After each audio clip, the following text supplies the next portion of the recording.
J'aimerais prier. Seigneur, je te rends grâce du fait qu'on peut s'adresser à toi, simplement, chacun de nous. Et je te prie en particulier pour l'école du dimanche, pour ce temps dans ta parole, ensemble. Particulièrement ce matin, Seigneur, on a besoin de ton soutien. On veut saisir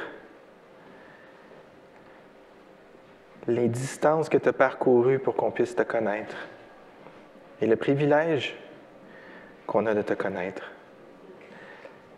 Seigneur, je te prie pour les enfants dans les classes, que leur cœur soit ouvert. Remplis les moniteurs de ton esprit. Tout ce qu'ils sèment dans le cœur des enfants, c'est tellement précieux et on ne sait pas c'est quand ça germe, mais quand ça pousse.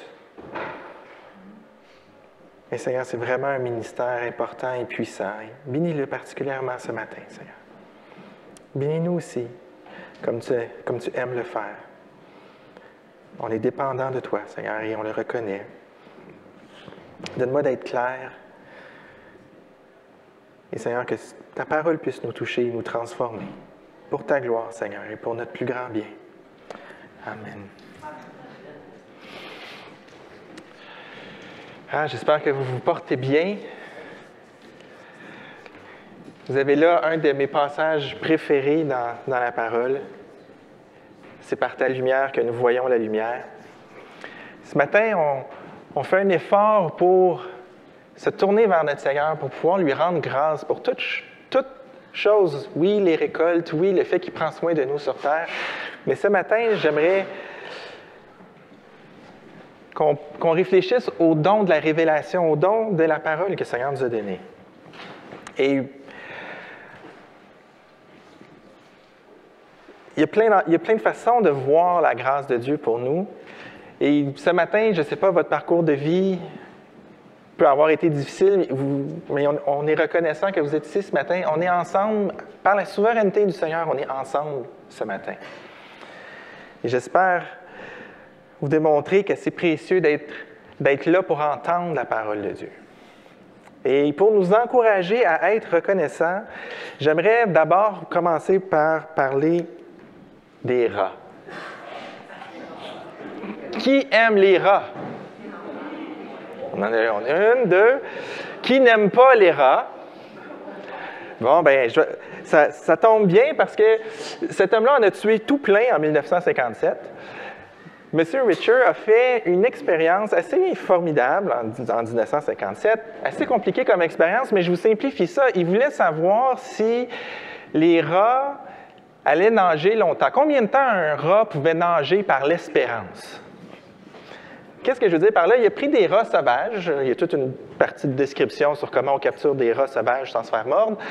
Et il les a mis... Les rats sauvages, si vous ne savez pas, moi j'ai appris ça, c'est des très bons nageurs. Ça peut nager longtemps dans l'eau. Et il voulait les comparer aux rats domestiques qui ne vivent pas dans la nature, qui ne sont pas en danger souvent de nager dans l'eau. Et ce qu'il a fait, c'est qu'il les a mis dans un bocal d'eau, rempli d'eau, pas de sortie. Et il mesurait combien de temps les rats allaient nager avant d'abandonner ou avant de se noyer. Les rats sauvages, qui sont de très bons nageurs, ont survécu de 1 à 15 minutes. Les plus robustes, après 15 minutes, font juste se laisser couler dans le fond puis ils meurent.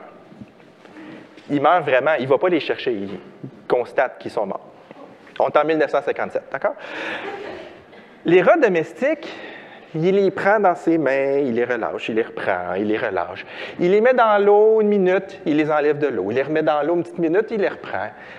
Et là, il décide, OK, on fait l'expérience. Il les a acclimatés, et là, il les met dans l'eau, dans la même condition que les autres, pas de sortie.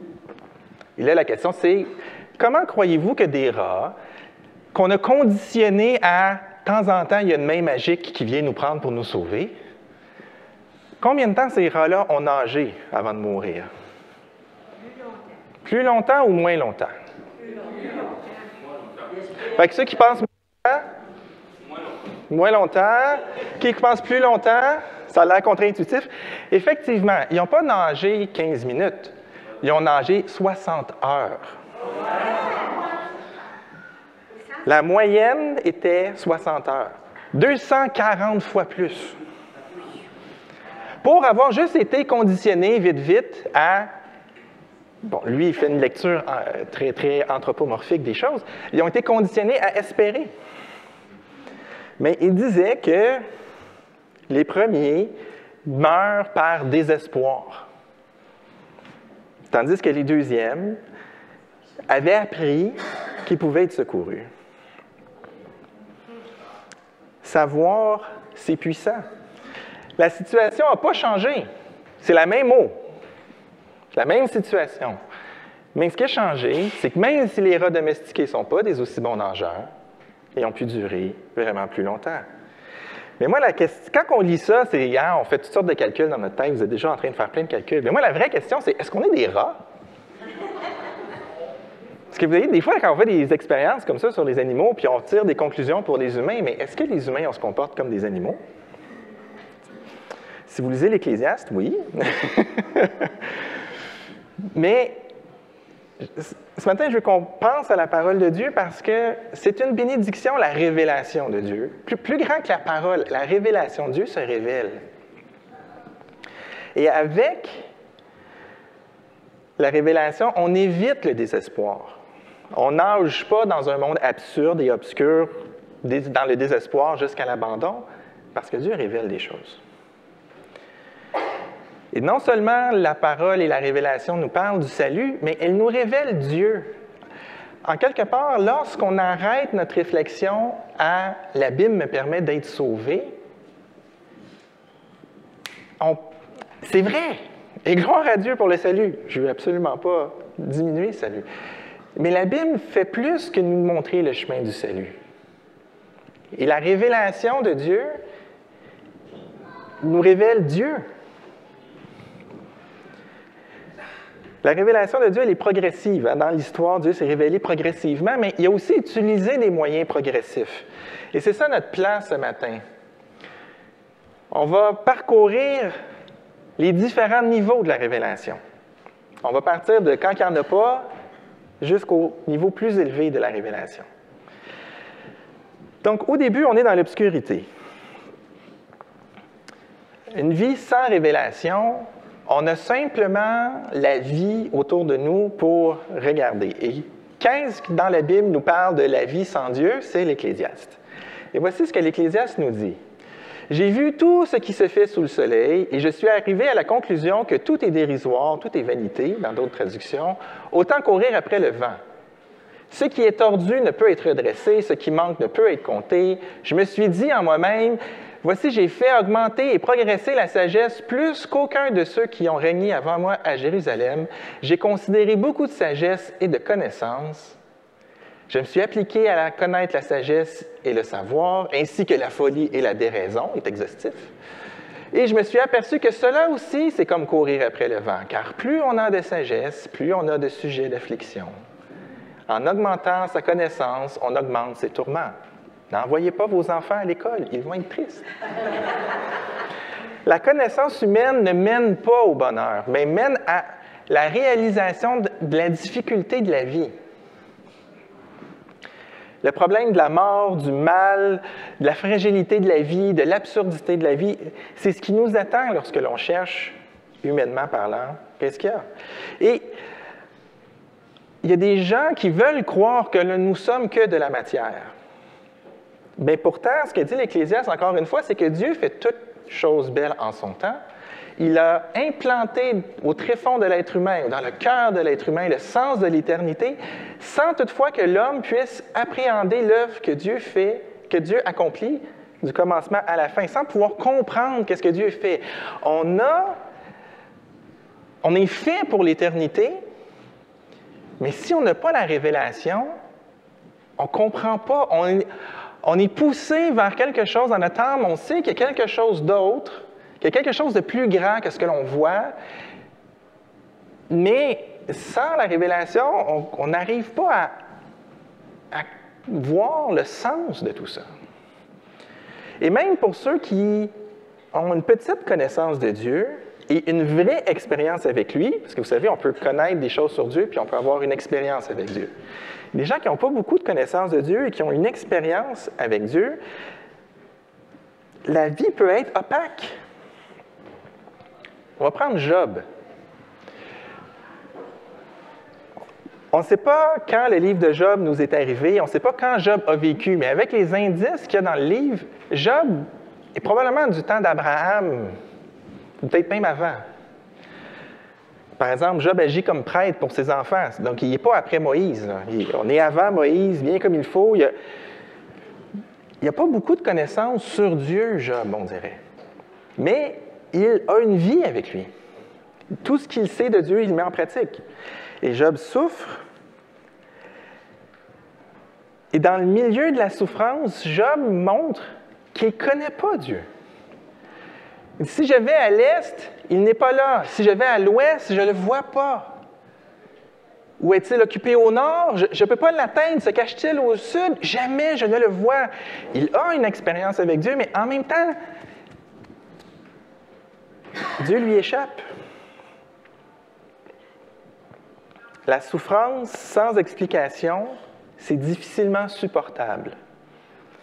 Les fameux pourquoi. Pourquoi Dieu permet ça? Dieu répond rarement au pourquoi. Et je pense qu'une des raisons, c'est qu'on ne comprendrait pas le sens de tout ce qu'il est en train de faire. On dirait, ah oui, mais là, c'est pour ça, mais c'est parce que tu aurais pu le faire autrement. Non, mais parce que le faire autrement, ça ne finirait plus. Le plan de Dieu est au-delà de ce que nous, on comprend. Et que ce soit dans les psaumes, ou même si on sort du monde biblique, si on va dans les religions anciennes, si on va dans la philosophie moderne, la quête humaine aboutit souvent au désespoir face à des grandes questions. Si on ne comprend pas que Dieu est là, on rentre dans le désespoir. Et la description la plus compacte dans la parole de Dieu de ça, c'est dans Éphésiens, avec Paul, qui dit, avant, j'ai changé un peu la traduction, mais c'est ça le sens du texte. Vous étiez, en ce temps-là, sans Christ, sans droit de cité en Israël, sans part aux alliances de la promesse, sans espérance et sans Dieu dans le monde. Avant de connaître Jésus, vous n'aviez rien. Privé de tout. Privé de tout. Et quand Paul parle à Athènes, c'est intéressant parce qu'il mentionne aux Athéniens qu'ils cherchent Dieu à tâtons et que Dieu n'est jamais très loin. Il va dire, par tout cela, Dieu invitait les hommes à le chercher et à le trouver, peut-être comme à tâtons. Lui qui n'est pas loin de chacun de nous. Si tu penses que tu es perdu, loin de Dieu, il n'est pas loin, il est là. Il se cache derrière le buisson, il est là, il est tout près. En effet, c'est bien en lui que nous avons la vie, le mouvement et l'être. Ça vient d'où cette citation-là? Ça vient de leur poète. Car nous sommes ses enfants. Vos prophètes l'ont affirmé. Il y a une indication dans la parole de Dieu que la sagesse humaine ouvre des petites fenêtres, mais ça reste obscur tant qu'on n'a pas la révélation. On peut voir des indices sans saisir le témoignage. Et c'est peut-être toi ce matin. C'est peut-être comme ça que tu te sens. Tu te sens peut-être désespéré dans... La réalité est tellement immense, tu ne comprends pas ta place, il y a plein d'indices contradictoires. Si tu es sans direction, si à part la souffrance, il ne semble pas avoir de certitude, la révélation de Dieu vient vers toi. Et si c'est ta situation, sache que tu n'es pas tout seul.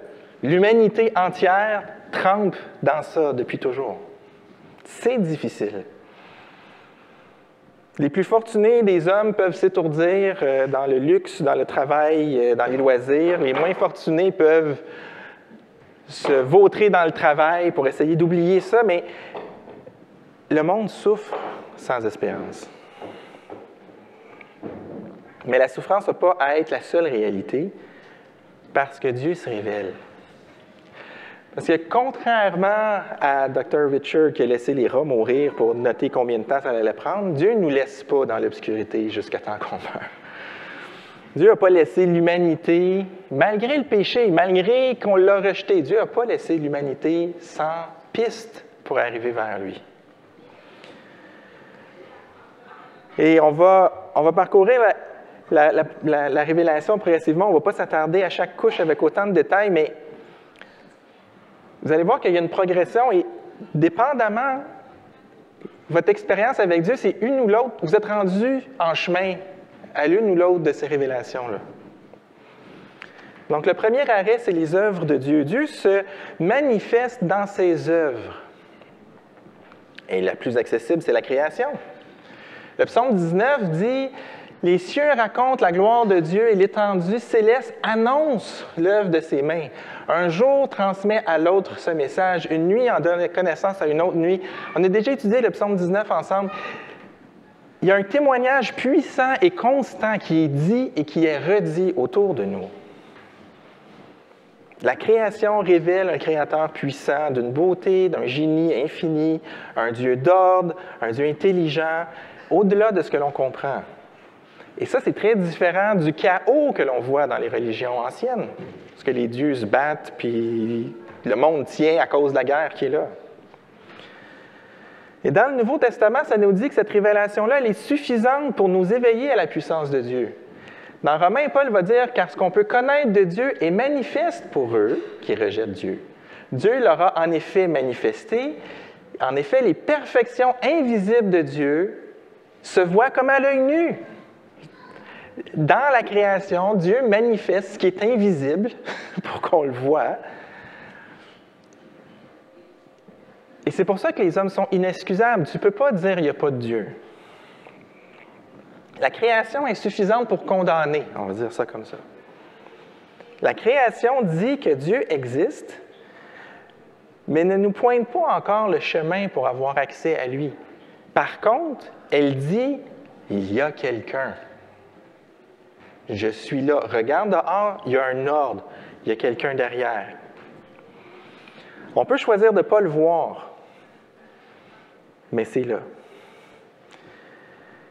Et encore une fois, c'est une des raisons pourquoi les religions anciennes, hors du christianisme, réussissent des fois à avoir des brides, parce qu'ils regardent la création, puis il y a des choses là-dedans qui nous aident, qui nous pointent vers Dieu, parce que c'est le rôle de la création. Maintenant, Dieu se révèle aussi dans ses actes. Et là, vous pourriez dire, Jean-Philippe, la création, c'est un acte. Est-ce que c'est redondant? Mais la création, elle est là. Puis j'utilise acte pour montrer quand Dieu intervient dans l'histoire. Quand que les humains, on est capable de voir le avant et le après. On voit que Dieu est intervenu. Par exemple, Dieu fait sortir son peuple d'Égypte et il les conduit dans le désert, il les fait traverser le Jourdain pour entrer en terre promise. Il y a des peuples autour qui n'ont pas reçu ce que Moïse a dit, mais qui voient Dieu agir. Dieu manifeste ses actes. Et c'est fort, les actes, parce que regardez comment Rahab, la prostituée cananéenne, parle aux espions hébreux qu'elle cache. Elle dit ceci, « Je sais que l'Éternel vous a donné ce pays.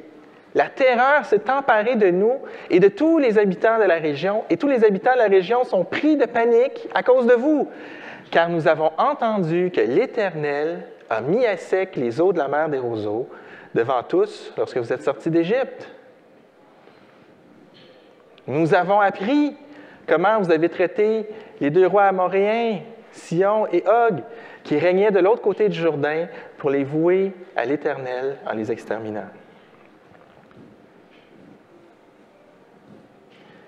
Depuis que nous avons entendu ces nouvelles, le cœur nous manque et plus personne n'a le courage de vous tenir tête. En effet, c'est l'Éternel, votre Dieu, qui est Dieu, en haut dans le ciel et ici-bas sur terre.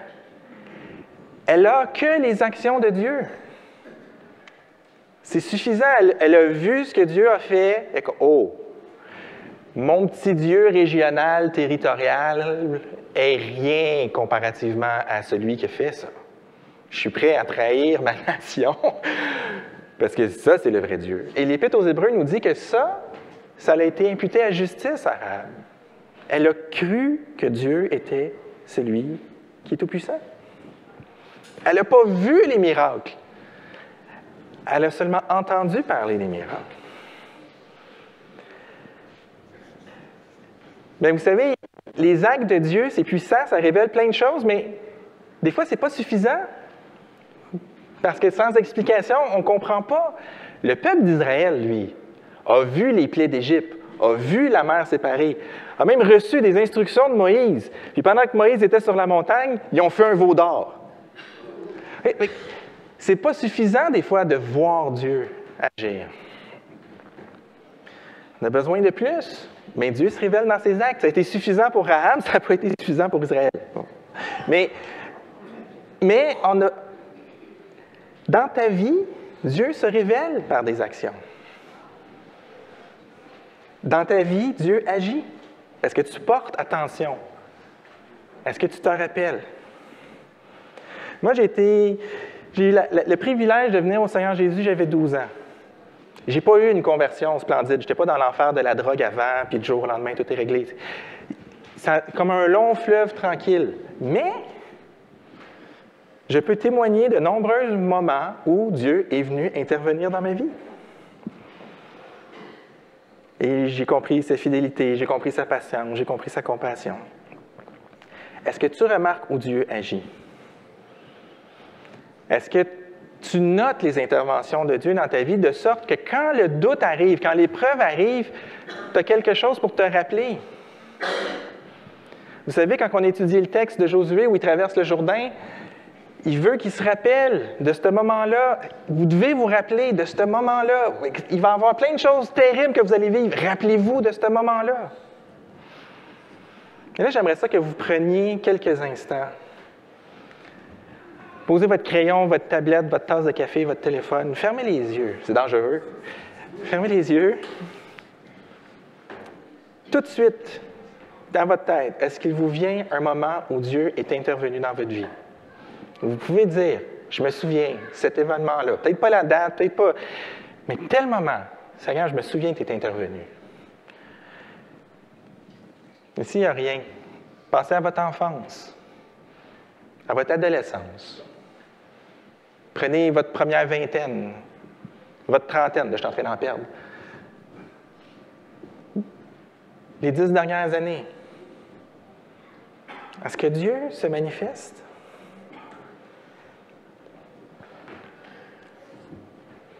Essayez de retenir ce qui vient dans votre tête. Ça va faire des très bons partages en Église maison. Mais en fait, je veux vous lancer un défi. Vous pouvez ouvrir les yeux, vous devez lire la citate suivante. Le 2 novembre, on a un repas du Seigneur. Imaginez la merveille que ce serait si 30 personnes, 15 personnes, j'ai mis une minute, moins d'une minute, maximum une minute. Vous vous levez pendant le temps des partages puis vous dites, à tel moment dans ma vie, j'ai vu le Seigneur faire ça. Et il y a tel passage dans les Écritures qui accompagne, qui démontre la puissance de Dieu dans ce que moi j'ai vécu. Je vous lance ce défi-là. Fred, ça serait le fun qu'on la passe dans les annonces la semaine prochaine pour qu'on s'en rappelle. Que le temps de partage dans 3 semaines, ce soit « Le Seigneur a fait ça dans ma vie. Le Seigneur a fait ça dans ma vie. J'ai vécu la fidélité de l'Éternel. » Oui, il y en a déjà 5, 6 qui viennent juste comme ça, que je n'ai même pas préparé, que juste en vous le disant, je sais. Puis je ne suis pas quelqu'un qui vit des affaires bizarres, là. Je suis juste quelqu'un de normal. Je sais que le Seigneur intervient dans votre vie. Mais des fois, on les oublie. Et ça nous handicape. Donc, les défis, maximum 1 minute. Ça peut être moins, ça peut être 30 secondes, ça peut être 2 phrases.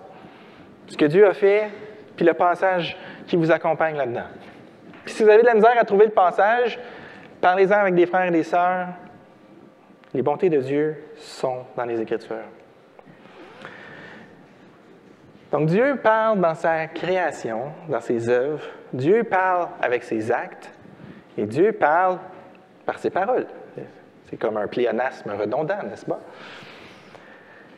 Dieu parle dans ses paroles. Et ironiquement, je ne vais pas passer beaucoup de temps ici, il y a plein d'enseignements dans la Bible sur l'argent, bien traiter ses employés, honorer son patron, éviter le crime, être fidèle envers son épouse ou son époux, prendre soin de ses enfants, tout remettre à Dieu, pas chercher à s'enfler d'orgueil, pas parler dans le dos du monde. Il y a plein d'enseignements dans la parole de Dieu.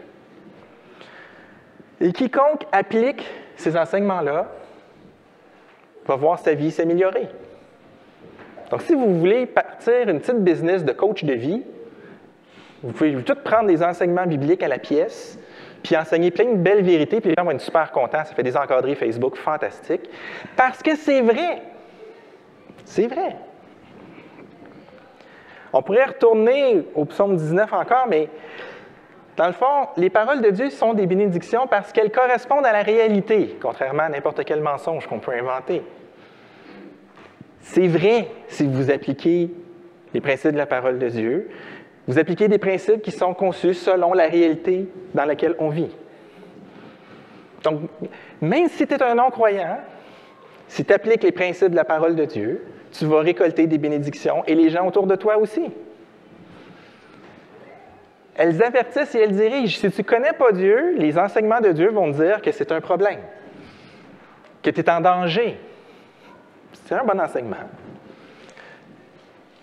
Quand tu es croyant, les paroles de Dieu restaurent ton âme, elles te font du bien. Tu te rappelles des vérités fondamentales sur Dieu, sur le salut, sur qu'est-ce que Dieu fait pour toi, sur qui il est, sur ton rôle, sur ta mission. Quand tu as soif, ça désaltère. Et la parole de Dieu, les paroles de Dieu viennent te confirmer la présence de Dieu, te montrer comment Dieu est manifeste. Dieu témoigne verbalement de ta présence. Jésus dit « Je suis avec vous tous les jours ». L'Épître aux Hébreux dit qu'il est miséricordieux. On a plein de paroles qui nous parlent du Seigneur.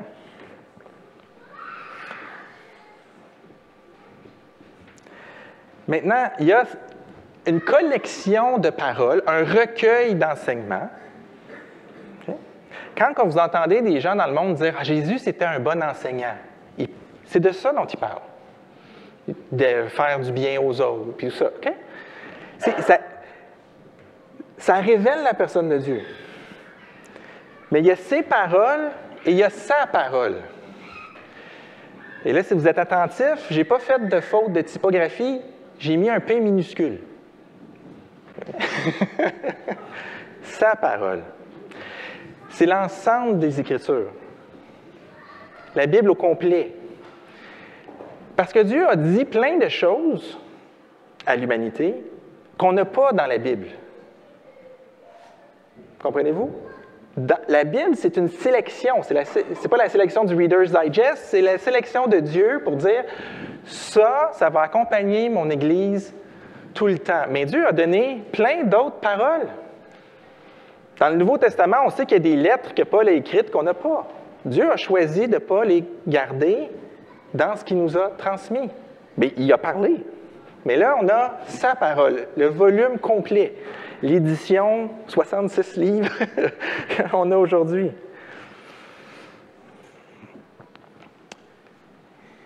Et dans toutes ces paroles-là, il y a un message. Il y a plein de petits enseignements, mais ensemble, il y a un message, une grande trame que Dieu veut révéler. Et Dieu nous dit, oui, j'ai plein de choses pertinentes à te dire sur ton quotidien, mais je vais t'expliquer c'est quoi le grand projet. Toute la parole a un message. Et le texte le plus clair, c'est Jésus quand il reprend les disciples sur le chemin d'Emmaüs, qui ne comprennent pas que Jésus est mort. Ah oui, il avait dit qu'elle allait ressusciter. Ah, il y a des femmes qui nous ont dit qu'il était ressuscité, mais tu sais, des femmes. Mais là, les disciples sont allés voir, ils ont trouvé les affaires comme les femmes ont dit. Mais lui, on ne l'a pas vu, par exemple. Et là, Jésus dit, « Ah, homme sans intelligence, vous qui êtes bien là à croire tout ce que les prophètes ont annoncé. Le Messie ne devait-il pas souffrir toutes ces choses avant d'entrer dans sa gloire? Alors, commençant par les livres de Moïse et parcourant tous ceux des prophètes, Jésus leur expliqua ce qui se rapportait à lui dans toutes les Écritures. » Plus loin dans ce chapitre-là, dans Luc, il va dire « Il faut que s'accomplisse tout ce qui est écrit de moi dans la loi de Moïse, dans les prophètes et dans les psaumes. » Je me fais violence pour ne pas partir un cours d'herméneutique ici, mais toute l'Écriture pointe vers Jésus. Ce n'est pas un texte biblique ou deux, ce n'est pas une prophétie ou deux. Ah, Bethléem, tu vas voir le Sauveur, va naître de toi. C'est pas des prophéties comme ça, c'est tout le texte qui nous pointe vers Jésus. Ensemble, ils racontent l'histoire de la rédemption, la création, la chute, les promesses, l'incarnation, la rédemption, la mission, la restauration, la grande histoire, le projet de Dieu.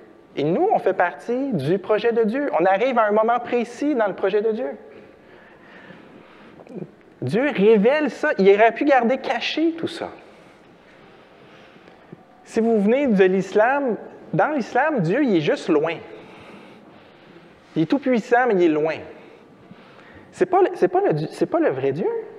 Dieu est là. Oui, il est tout puissant, il est transcendant, il est au-dessus de tout, mais il est immanent, il est là, il accomplit quelque chose avec nous. Mais ça, on le sait pourquoi? Parce qu'il se révèle. Parce qu'il explique que c'est ça son projet depuis le début. Mais c'est spécial parce que même cette révélation-là, qu'on dirait c'est comme la meilleure, c'est complet. L'histoire d'un bout à l'autre, le plan de Dieu. Même ça, je suis obligé de dire que c'est limité. Alors, Jean-Philippe, c'est la parole, mais regardez ce que Jésus dit aux pharisiens. Il dit, vous étudiez les Écritures parce que vous pensez avoir en elles la vie éternelle. Or, ce sont elles qui témoignent en ma faveur, et vous ne voulez pas venir à moi pour avoir la vie. Les mots, ce n'est pas suffisant. Si je vous demande, est-ce que la Bible, c'est la source de la vie? Vous allez répondre quoi? Oui. C'est non et oui. Non, parce que les mots ne donnent pas la vie, ils ne communiquent pas la puissance. Mais oui, parce qu'elles pointent vers celui qui a la puissance. C'est Jésus qui donne la vie. Et ça veut dire que tu ne peux pas t'asseoir sur ta compréhension de l'histoire de la rédemption. Être théologien ne fait pas de toi un croyant. Tu peux savoir des choses sur Dieu et ne l'avoir jamais rencontré.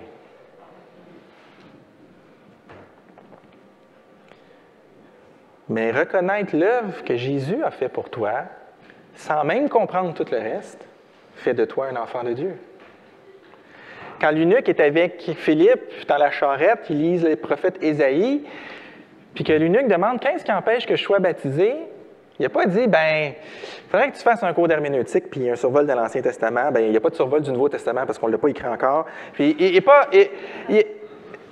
c'est pas de la théologie qu'il a besoin, mais il a besoin de croire et de confesser le Seigneur Jésus. Donc, pour autant que j'aime la parole de Dieu, il manque quelque chose. Est-ce que ton cœur est à Jésus ou seulement tes idées? Est-ce que tu trouves que Jésus dit des bonnes choses ou tu trouves que Jésus est bon? On pourrait se poser la question comme ça. Ou on pourrait poser la question, l'aimes-tu Jésus? Aimes-tu Jésus? Ah, ma foi, ça fait du bien lire la parole, ça fait du... Aimes-tu Jésus?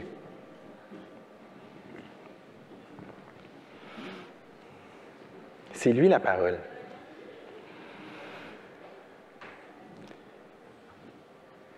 Dieu se révèle par la parole, avec un P majuscule.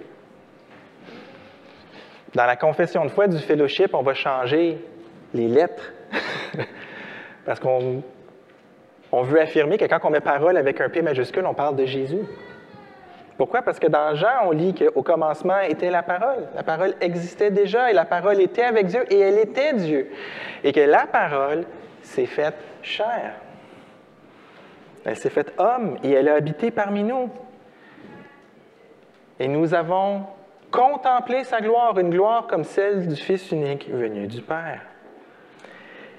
Jésus est la parole qui révèle Dieu. La vraie révélation de Dieu, ce n'est pas un livre, c'est une personne. La Bible nous pointe vers la personne. Quand Philippe dit à Jésus, « Montre-nous le Père », Jésus lui dit, « Ça fait longtemps que je suis avec vous. » Comment tu peux dire, « Montre-nous le Père » ? Celui qui m'a vu a vu le Père. Jésus le montre, il le fait apparaître. Dans l'Épître aux Hébreux, l'Épître commence en disant que Dieu a parlé de plein de façons et qu'à la fin, il nous parle par le Fils. Le Fils est le reflet de sa gloire et l'expression de sa personne. Le Fils est le Dieu invisible rendu visible. Vous savez pourquoi on ne fait pas d'image de Dieu? Parce que c'est Jésus l'image parfaite de Dieu. Nous, on est créés en son image, mais Jésus est le reflet parfait de la personne de Dieu. Si vous voulez voir Dieu, regardez Jésus. C'est lui la révélation de Dieu. Donc, le salut nous amène à voir Dieu. Dieu veut se donner à nous. Il ne veut pas seulement nous sauver puis qu'on vit les prochains cieux, prochaines terres, un petit jardin dans notre coin, tout va bien. Il veut se donner à nous. Il se révèle à nous par Jésus. Et comme Dieu se révèle par les œuvres, Jésus révèle le Père par ses œuvres. Il dit, tout ce que je fais, c'est parce que je vois le Père le faire. Ce que Jésus fait, c'est ce que le Père fait. Il nous révèle le Père.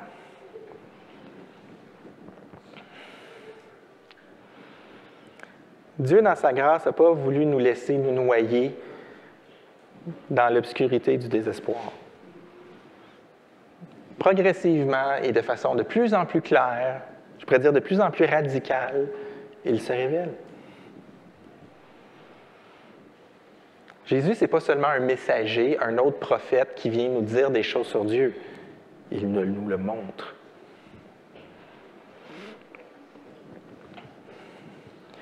Et vous savez, l'expérience avec les rats est intéressante parce que si pour les rats, la possibilité de peut-être être sauvés, et ultimement, ils ne l'ont pas été, après 60 heures, ils sont morts. Il n'a pas décidé que, OK, après 50 heures, c'était suffisant.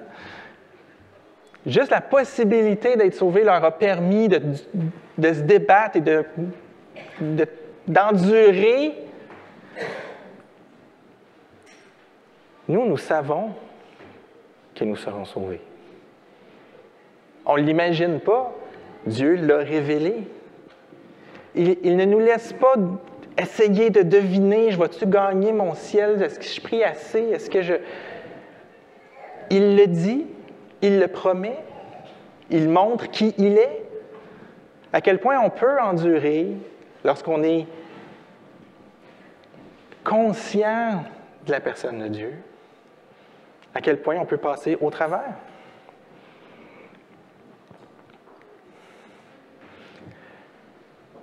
Avant de connaître Dieu, on tâtonne, on n'a pas d'espérance et on n'a pas de Dieu. Puis on nage 2 minutes. Mais lorsque Dieu se révèle, on peut marcher dans la lumière, on a une espérance et on a Dieu avec nous. Et Philippiens nous dit qu'on peut tout endurer. À quel point connais-tu le Jésus qui sauve? À quel point connais-tu le Jésus qui sauve?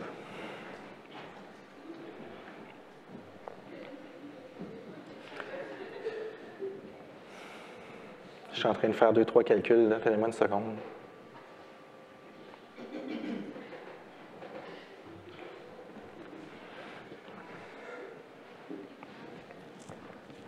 Je ne sais pas si vous vous sentez comme les rats qui nagent dans l'obscurité et sans direction. Mais si c'est le cas, j'espère que ce matin, j'ai pu te convaincre qu'il y a des pointeurs qui mènent vers Dieu. Jean, tantôt, vous appelait, si vous n'avez jamais mis votre confiance en Jésus, aujourd'hui est un jour de salut, et je le crois, parce que Dieu se révèle. Et Dieu est en train de prendre ce que moi je dis et de parler à chacun d'entre vous par l'Esprit. Et si la création, les actes, les paroles, sans parole, la parole, nous ont été donnés, si tu vois ça pour la première fois, il n'y a plus raison de te battre. Le Seigneur ne te laisse pas mourir dans un bocal jusqu'à l'épuisement.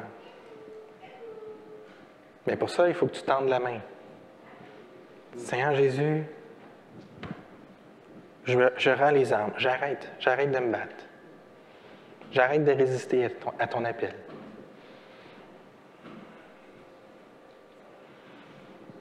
Et si on connaît le Seigneur Jésus, comment vous voyez la révélation? Moi, je suis un peu... Jean partageait que des fois, il ouvre la parole, puis il n'y a pas la joie qu'il y a d'autres moments. Puis je peux témoigner de ça aussi. Des fois, on dirait qu'il faut que je me batte avec la parole. Mais quel privilège on a! Quel privilège on a! Que notre Seigneur se révèle. Dieu nous a créés pour se révéler à nous. N'oublions pas les bienfaits de la création, de ces actes qui nous sont rapportés dans la parole, des actes qui l'ont mis dans votre vie,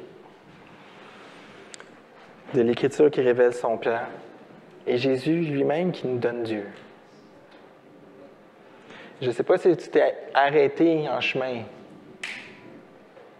Je ne sais pas si tu t'es arrêté en chemin vers la révélation. Mais il n'y a rien de suffisant sauf arriver en haut. Mais tout est là pour que tu avances. Et des fois, nous, les chrétiens, on rencontre la parole, puis après ça, on redescend plus bas. Négligeons pas la révélation de Jésus. Négligeons pas Jésus. C'est lui qui nous montre le Père. J'aimerais prier. Seigneur, j'aimerais que nos yeux, j'aimerais que mes yeux soient toujours éblouis par qui tu es, par ce que tu as fait, par ce que tu fais de nous, par ce que tu fais au travers nous, par ton esprit que tu nous donnes. Seigneur, ton plan est